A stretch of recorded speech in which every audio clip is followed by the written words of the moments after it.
오늘은 이 세상이 감당치 못하는 자로 살라라는 귀한 말씀을 가지고 주의 음성 들으시기를 축원합니다. 20세기의 최고의 작가이며 신학자라고 하는 이 C.S. 루이스라고 하는 분이 있습니다. 제가 요즘에 이분의 책을 계속 읽고 있는데 순전한 기독교라고 하는 책, 스크루 테이프라고 하는 편지 등 참 유명한 그 책을 많이 남겼어요.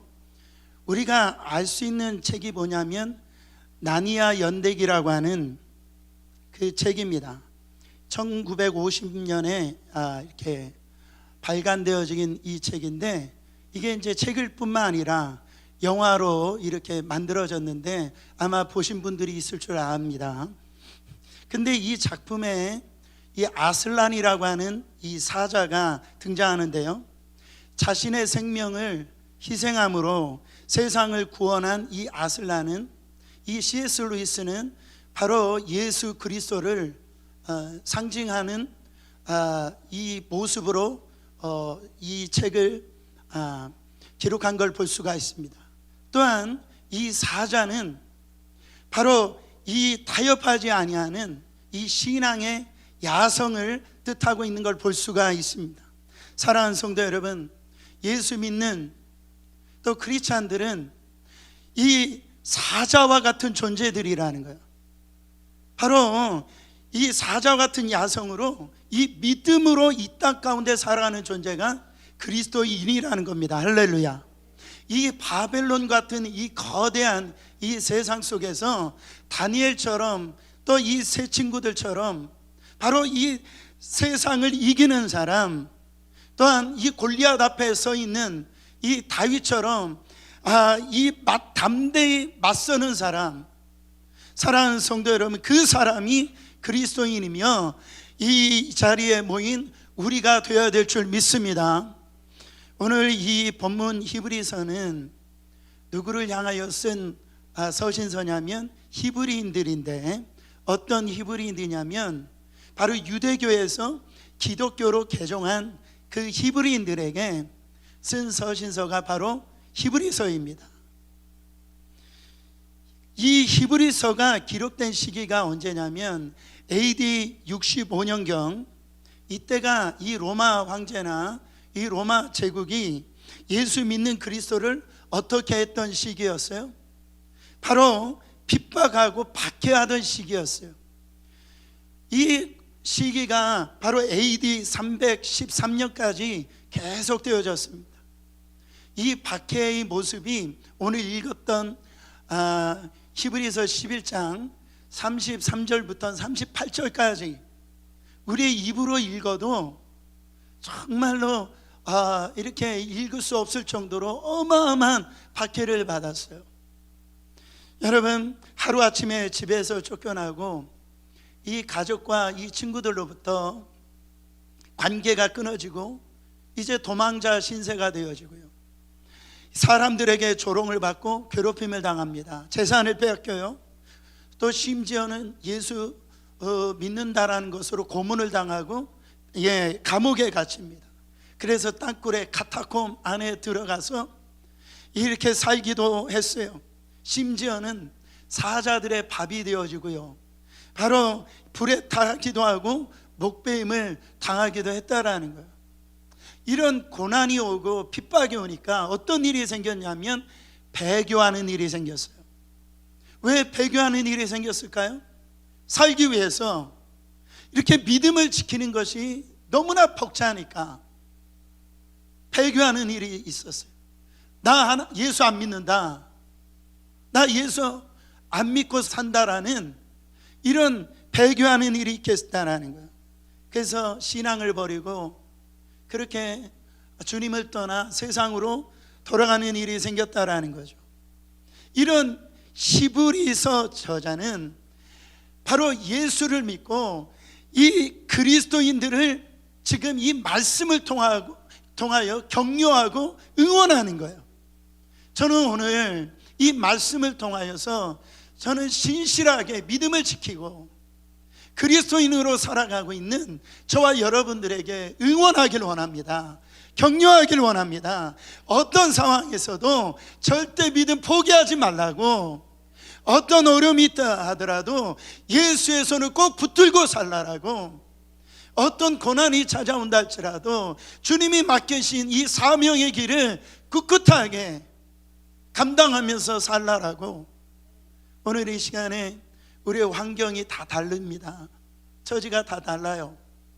그 히브리서에 있었던 그런 성도들과 우리는 분명한 다른 시대 속에서 지금 살아가고 있지만은, 그때나 지금이나 이 믿음으로 사는 것이 결코 쉽지 않다라는 겁니다.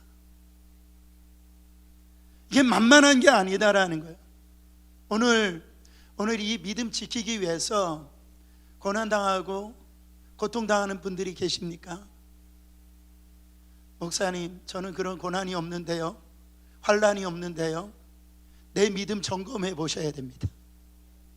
진짜 내가 주님의 길을 걸어가자 할 때에 그 넓은 길이 아니고 좁은 길, 그 십자가의 길, 믿음의 길을 따라가려고 할 때 이런 핍박과 고난이 찾아온다라는 거죠.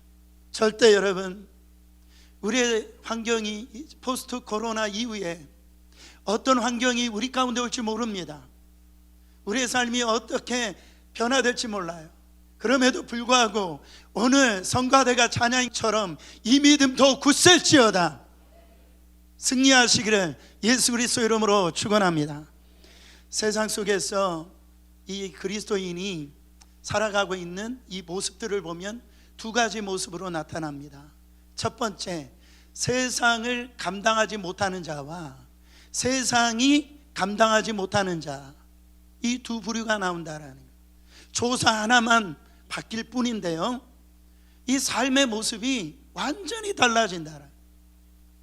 세상을 이기고 세상을 통해서 승리하는 자가 있는가 하면, 세상을 감당하지 못해가지고 그 속에서 패배하고 그 속에서 세상 속에서 호적거리는 그런 신앙생활하는 이 두 부류가 있다라는 겁니다.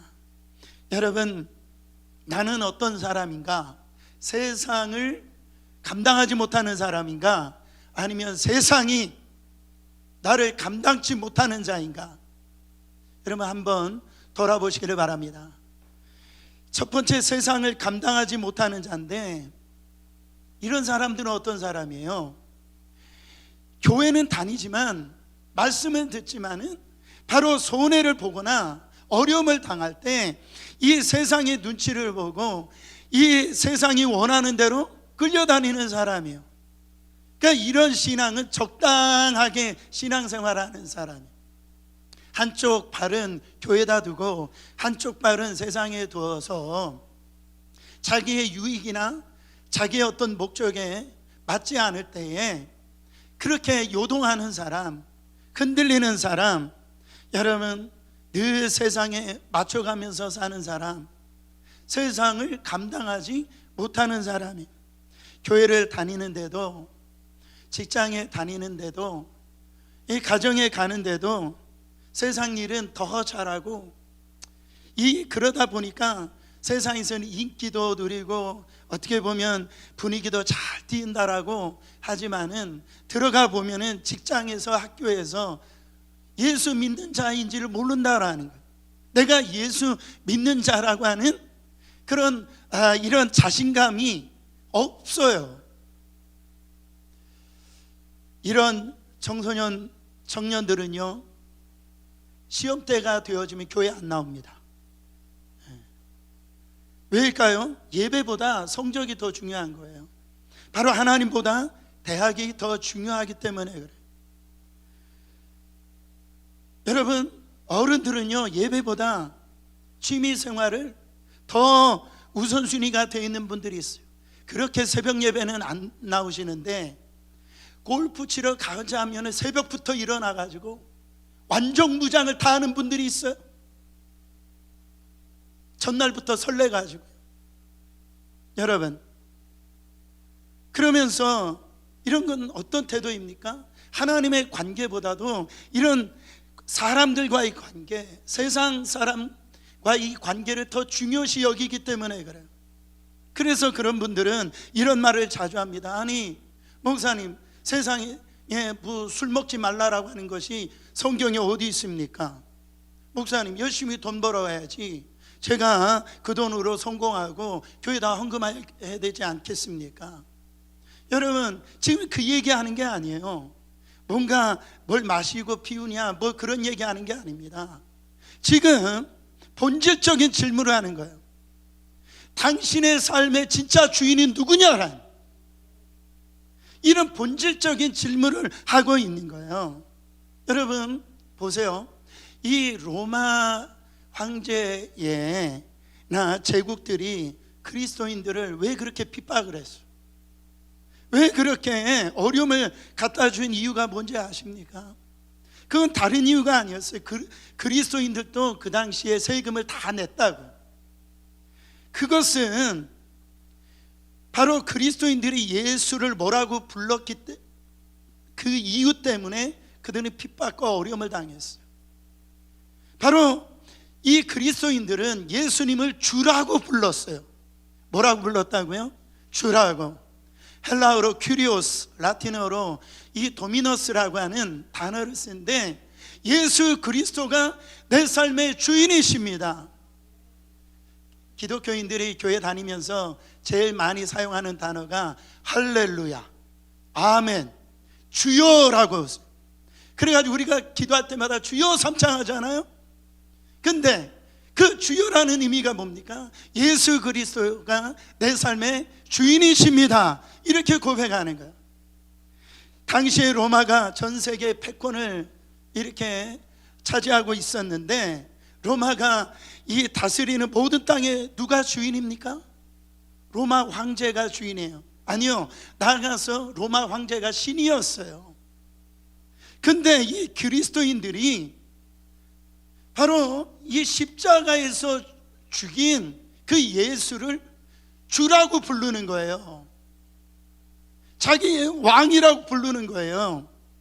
그러니까 로마 황제가 주인인데 자기를 경배해야 되는데 자꾸 예수를 주인이라고 하니까 그들을 핍박해가지고 예수 믿는 자들을 갖다가 거꾸로 드리려고, 이 신앙을 포기하고 만들려고 그랬단 말입니다.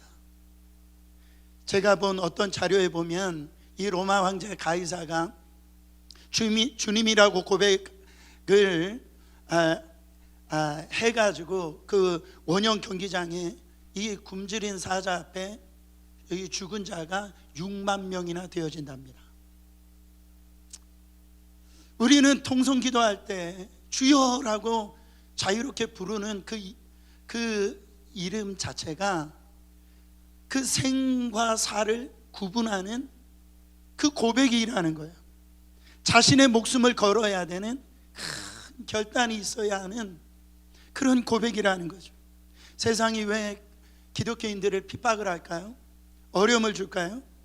예수 믿는 사람들은 세상의 법과 세상의 원리, 세상 기준을 버리고 바로 하나님의 나라와 하나님의 법과 하나님의 그 기준을 가지고 살려고 하기 때문에 그래요. 세상을 지배하는 악한 마귀는 바로 세상의 왕, 그를 갖다가 숭배하라고 하지만, 그를 따르라고 하지만은 이 주님을 왕으로 섬기기 때문에 그리스도인들을 핍박하는 겁니다. 이 세상은 우리에게 하나님을 주인으로 믿고 그 모시라고 절대 가르치지 않아요. 뭐라고 어떻게 살랍니까? 세상처럼 살아라. 바로 세상의 원리대로, 세상의 법대로 그렇게 살라라는 거예요. 한마디로 하나님의 나라는 생각하지 말고, 하나님의 뜻은 생각하지 말고 바로 세상에서나 성공하라는 거예요. 그래서 성공이 주인이라고 가르치고, 권력이 주인이라고 가르치고, 성적이 주인이라고 가르치고, 쾌락이 주인이라고 가르친단 말입니다. 그 가르침에 얼마나 많은 그리스도인들이 그곳에 아멘함으로, 여러분 다른 것을 주인으로 삼고 신앙생활하고 있는지 모릅니다. 그러다 보니까 어떻게 세상을 감당할 만한 힘이 있겠어요? 주인이 하나님이 아닌 이 세상이 되어 있고 자기 자신이 주인이 되어져 있는데 어떻게 세상을 감당할 수가 있냐 말이죠. 감당할 수가 없는 거예요. 말은 하나님이 주인이라고 하지만 세상이 주인인 것으로 살고 자기가 주인인 것으로 그렇게 삽니다. 주님이라고 부르지만 나에게 어떤 유익이 안 되어지면 뭔가 이게 불편해지면은 주님을 우리가 주인으로 삼는 자처럼 살지는 않는다고요. 여러분, 제가 예전에 그 인터넷에서 한창 인기 있었던 그 패러디물 중에 이 조삼모사라고 하는 그런 이 만화 2컷짜리의 그 만화가 있어서 제가 그것을 모아 놓은 적이 있었어요. 여러분, 딱 2컷짜리의 만화인데요, 이게 아주 풍자적인 것을 담고 있어요. 이런 겁니다. 한 주인이 있는데 그 원숭이들을 이제 키우면서 이렇게 얘기하는 거예요. 뭐라고 얘기하냐면, 먹이가 부족하니까 앞으로 너희들에게 주는 도토리를 아침에 3개, 저녁에 4개로 제한하겠다. 그러니까 이 원숭이들이요, 화가 난 거예요. 아니 그것밖에 안 주냐고, 더 달라고. 지금 뭐 완전히 화가 나가지고 대드는 거예요. 그랬더니 주인이 지금 2번째 컷에 뭐라고 하는 거예요? 싫으면 굶든가. 그렇게 얘기를 하니까 이 원숭이들 태세 전환을 합니다. 태세 전환을 해가지고 얼굴빛을 환하게 하고 주인의 어깨에다 손을 얹고 뭐라고 얘기하냐면, 예전부터 그렇게 먹어보고 싶었습니다. 처음에는 아무것도 얻지 못한다라고 그러니까 더 달라라고, 그게 말이 되냐고, 절대 안 된다라고 그렇게 외치던 저 원숭이들이 말이에요, 이제 싫으면 굶든가. 그러니까 저 옛날부터 그렇게 먹고 싶었다. 태세 전환을 하는 거예요. 저는 이 2컷짜리 만화를 보면서 재미있으면서도요, 이 씁쓸한 그런 마음이 들어. 이유가 뭐냐면 제 자신의 모습을 보기 때문에 그래요. 설교재단에서 말씀을 그럴듯하게 전하면서 교회에서 믿음 있는 것처럼 그렇게 예배드리지만, 여러분, 정작 이 자리를 떠나면 세상과 크게 다르지 아니하는 그 저의 모습이 있더란 말이죠. 여러분, 그 모습을 볼 때마다 제 스스로가 너무너무 깜짝 놀랄 때가 너무너무 많아요. 여러분, 이런 모습이 저에게만 있을까요? 오늘 이 조삼모사, 이런 태세 전환이 혹시 빠르진 않습니까? 교회에서는 믿음 있는 것 같고 정말 주님 잘 믿는 것 같고, 그런데 세상 속에 나아가서 얼굴빛을 확 바꿔가지고, 그 상황 전환이 바꿔가지고 그렇게 살아가고 있는 분들은 없지 않냐 말이죠. 이런 사람들은 세상을 감당하지 못합니다. 저는 오늘 2번째, 세상을 감당하지 못하는 자가 아니라 세상이 감당하지 못하는 자가 되시기를 예수 그리스도 이름으로 축원합니다. 자, 세상이 감당하지 못하는 자는 첫 번째, 어떤 위기의 환경에도 굴복하지 아니하는 믿음입니다. 이런 사람은 세상이 감당하지를 못해요. 세상이 아무리 유혹을 해도 끝까지 믿음의 순결을 지키는 사람, 바로 세상이 아무리 핍박을 해도 끝까지 하나님의 이 사랑을 버리지 않는 사람, 세상이 아무리 끌어내리려 하더라도 그 믿음의 사명의 길을 끝까지 걸어가는 사람. 왜냐하면 이 사람은 삶의 규리오스, 그 주인이 예수님을 주인으로 모시고 살기 때문에 그래요. 이 믿음의 뿌리를 견고히 뿌리를 내리고 살기 때문에 어떤 유혹이라도, 어떤 핍박에서도 그들은 흔들리지 않습니다. 요동하지 않습니다. 규리오스, 내 삶의 주인은 예수 그리스도이십니다.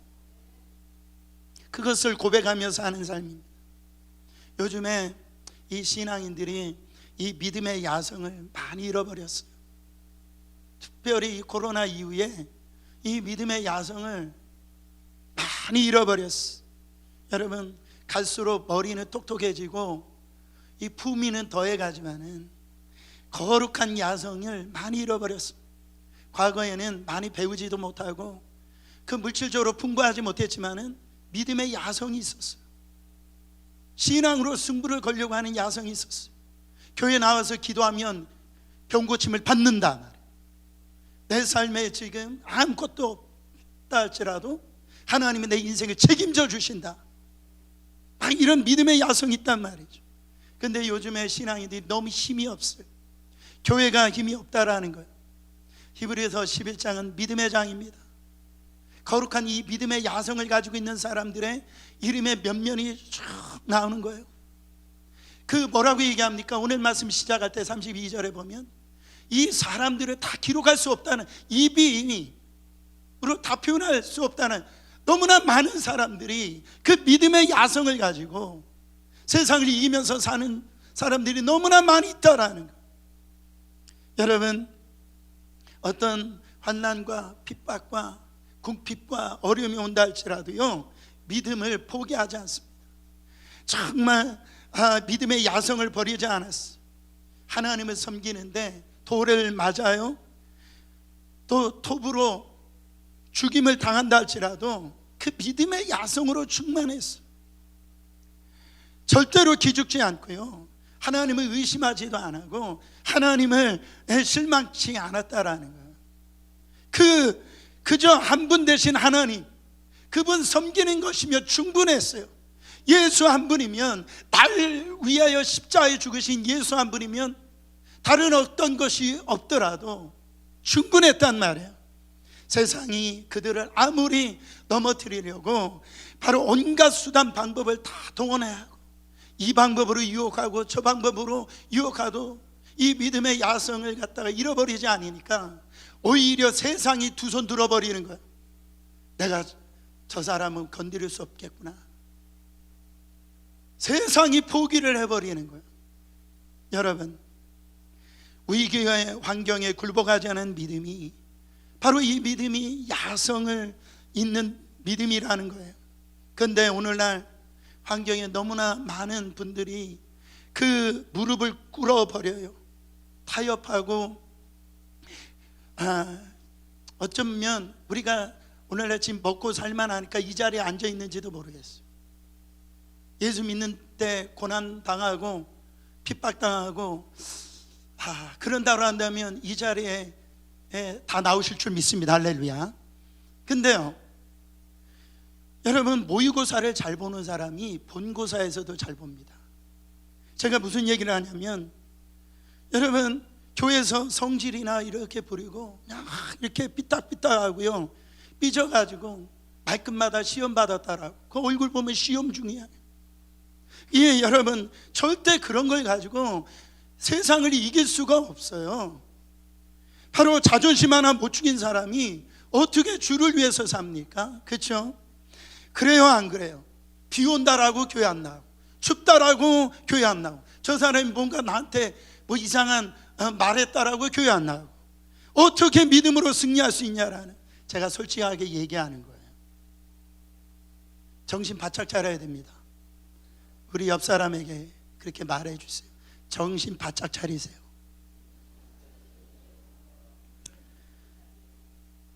하나를 보면 열을 알 수가 있어요.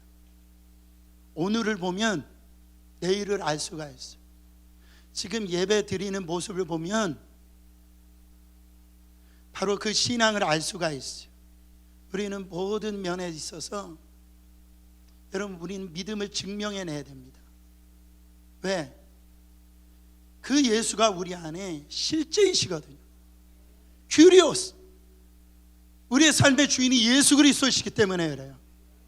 그 환경을 뛰어넘게 하시는 분, 그 어려움을 극복하게 만드시는 분, 우리가 다른 것이 없다 할지라도 내 삶 안에 우리의 영혼을 만족시키시는 분, 그 예수 그리스도가 우리의 주인이시기 때문에 그래요.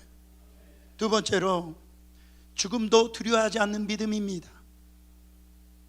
세상이 감당하지 못하는 사람들은 죽음도 두려워하지 않는 믿음을 갖고 있어요.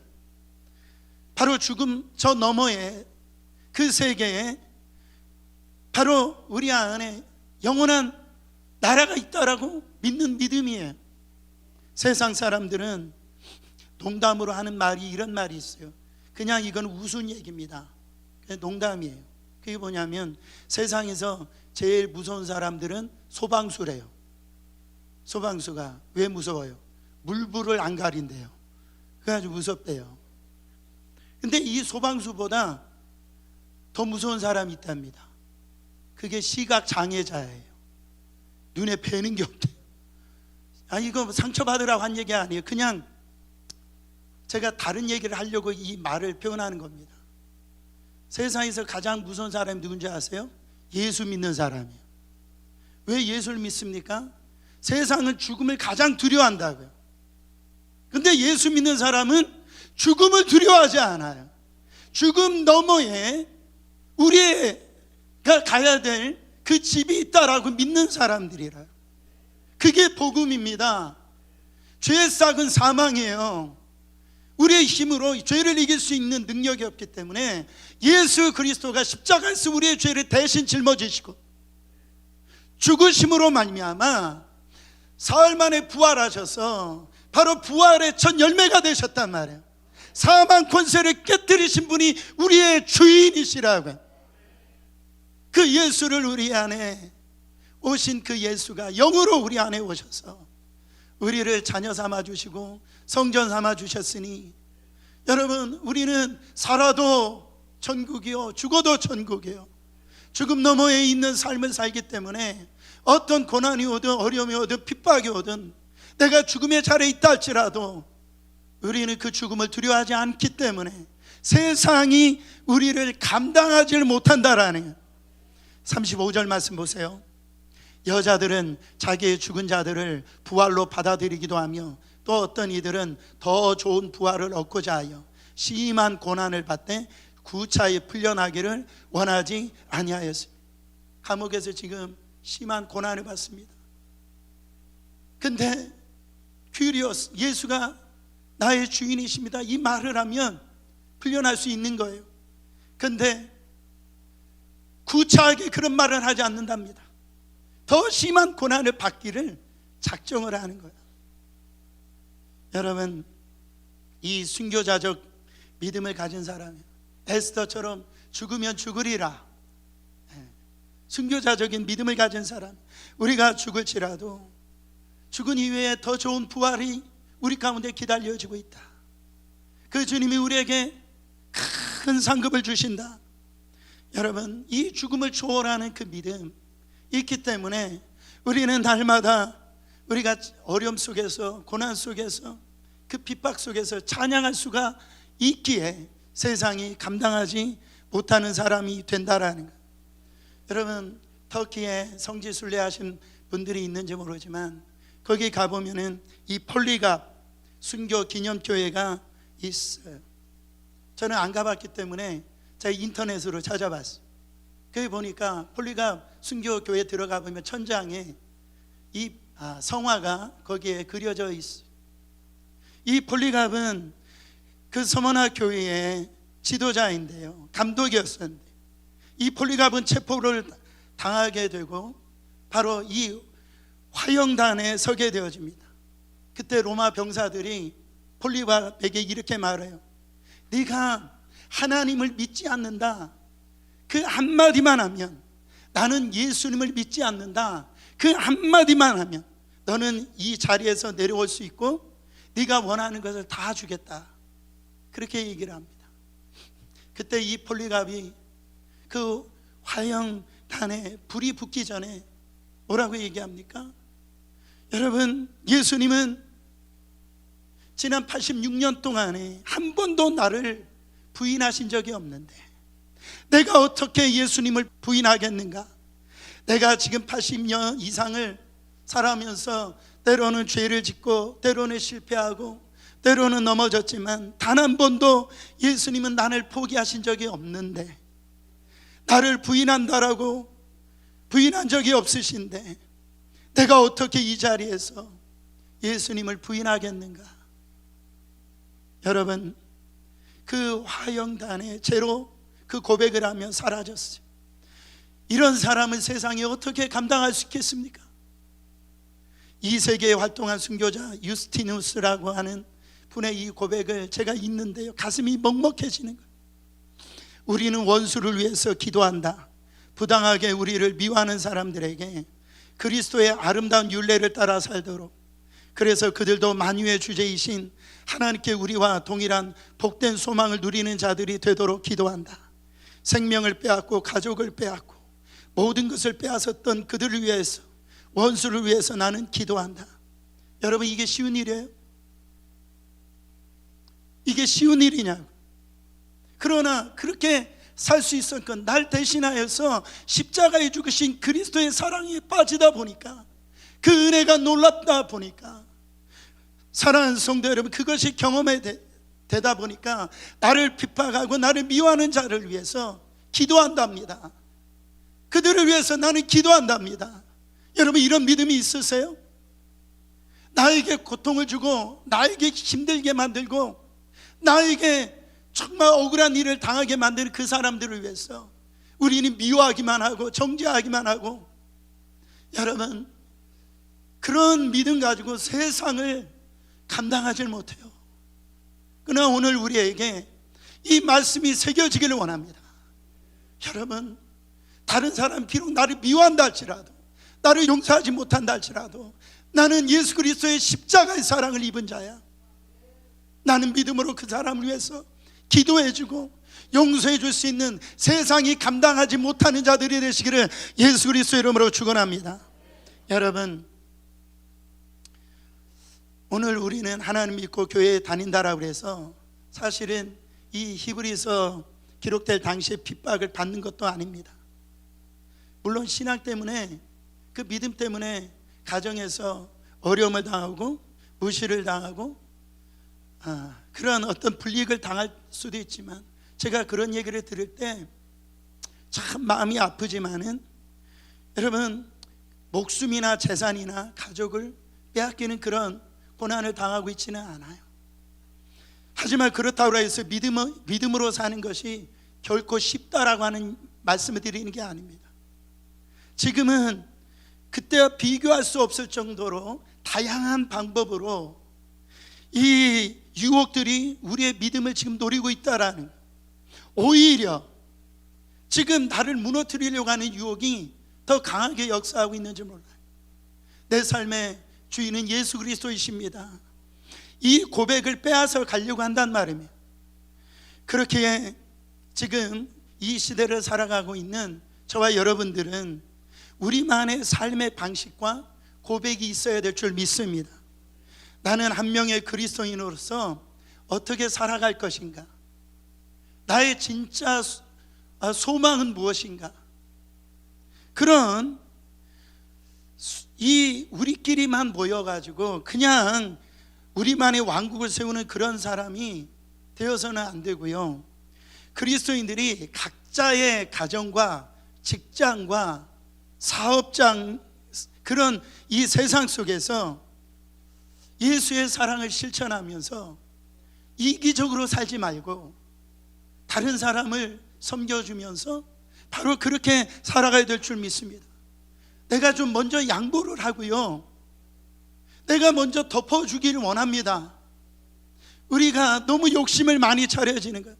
그래서 예수의 삶을 좀 보여주고, 이 바로 세상이 감당하지 못하는, 세상이 좀 놀랄 수 있는 그런 삶을 살아가기를 원합니다. 한편으로는 죄에 대해서는요, 세상과 타협하지 않고 주님의 말씀에 삶의 뿌리를 내리는 거예요.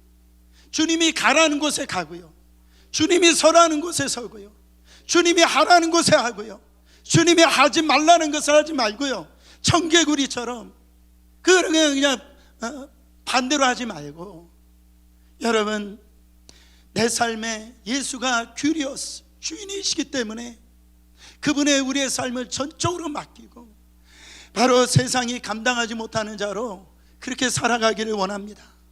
저는 고등학교 시절에 크루세이더라고 하는 그런 이 신앙의 공동체 안에서 신앙생활을 했습니다.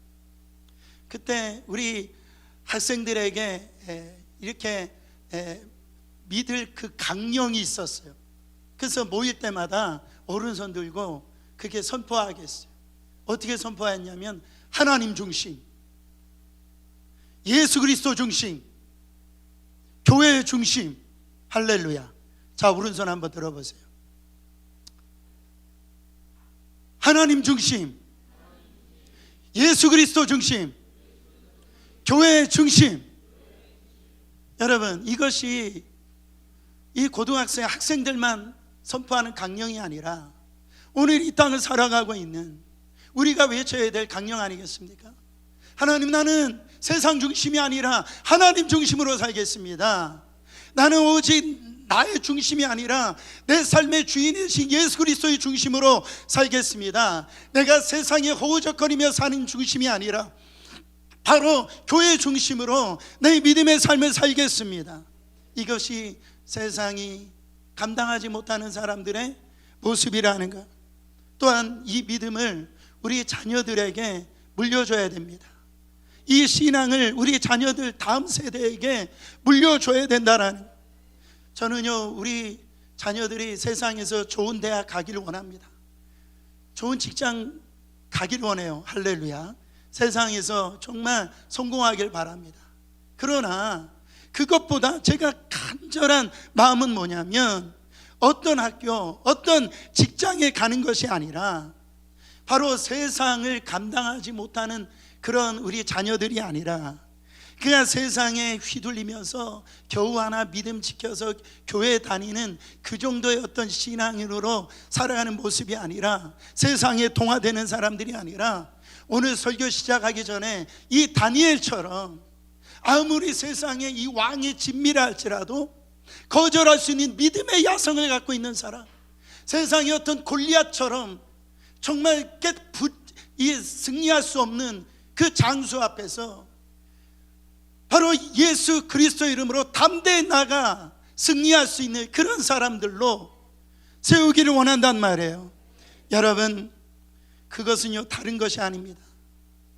그들의 삶을 여러분 살게 만드는 것은 다른 것으로 살게 만들 수 없어요. 여러분, 어떤 위인을 배워서 되는 게 아니에요. 그냥 교회 와서 그 목사님, 전도사님 일주일에 한 번 성경 공부해서 그렇게 바뀌어지는 게 아닙니다.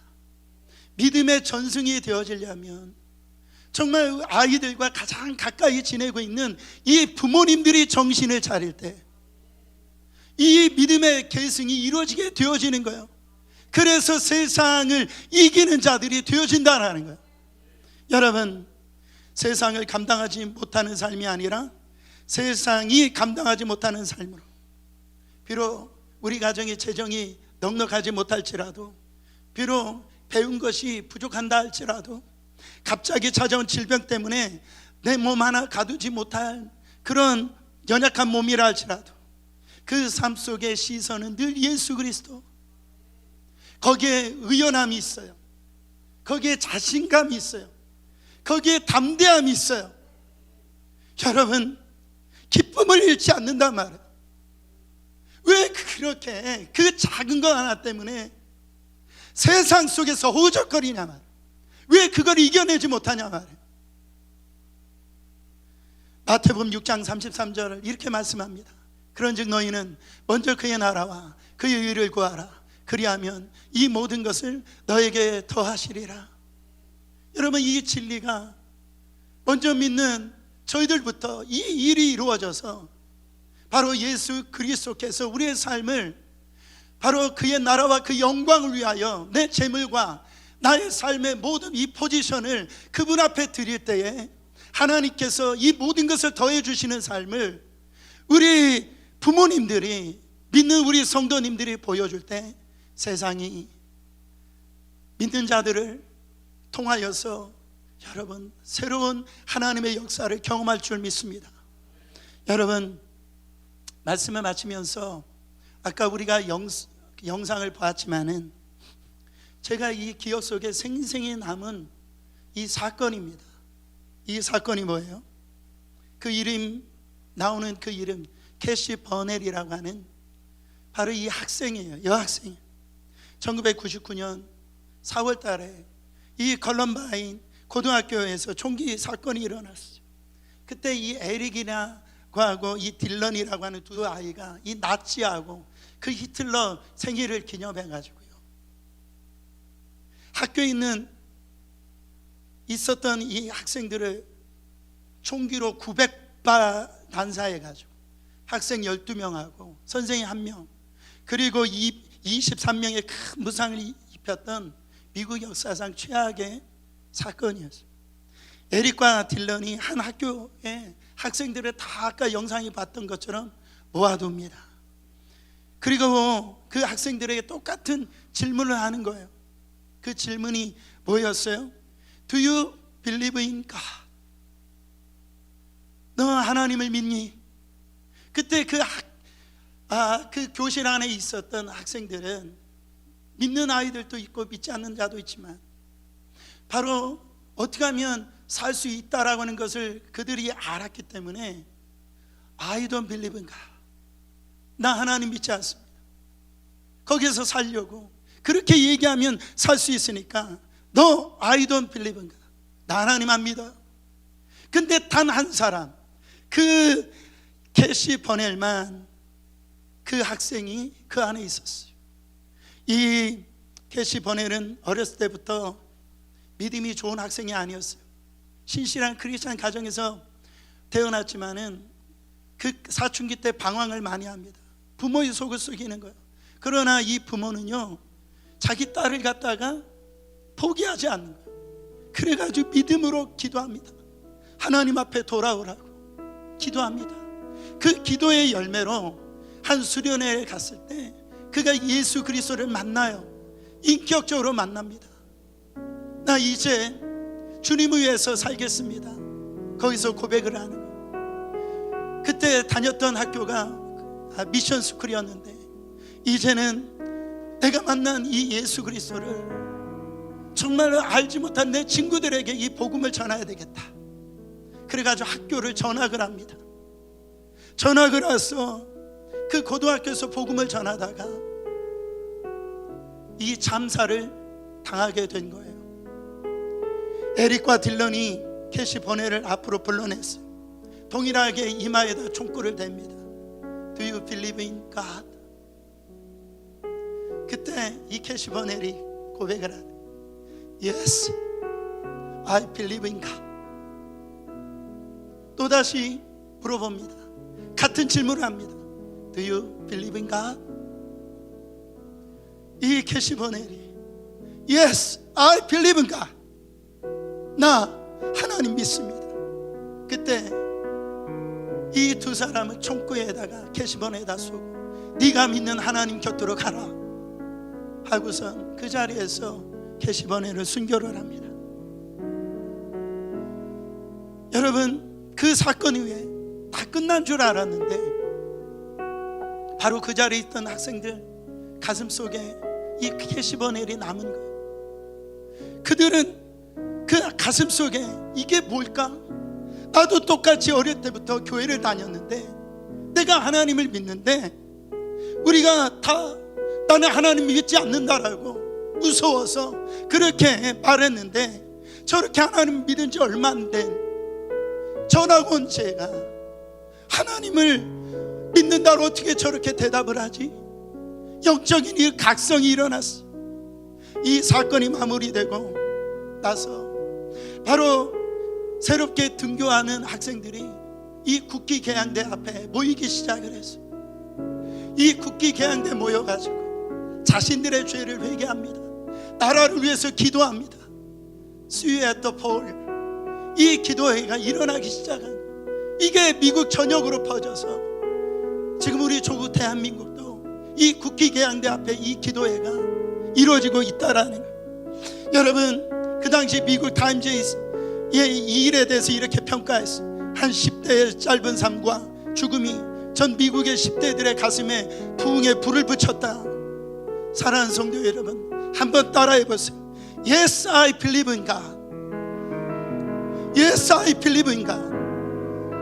여러분 안에 고난이 있을 수 있어요. 어려움이 있을 수 있어요. 이 마지막 때 너희가 환난을 당하라. 환난이 있다라고 그랬어. 여러분, 내가 믿는 예수 그리스도, 이거를 세상과 맞바꾸지 마시길 바랍니다. 정말로 나는 하나님을 믿는 자로서 이 세상이 감당하지 못하는 자로 그게 나아가 하나님의 영광을 드러내고요, 우리를 통하여서 하나님을 믿는 자는 바로 저렇게 믿어야지 영적인 이 부흥을 일으키는 이 캐시 버넬과 같은 한 사람 되시기를 예수 그리스도 이름으로 축원합니다.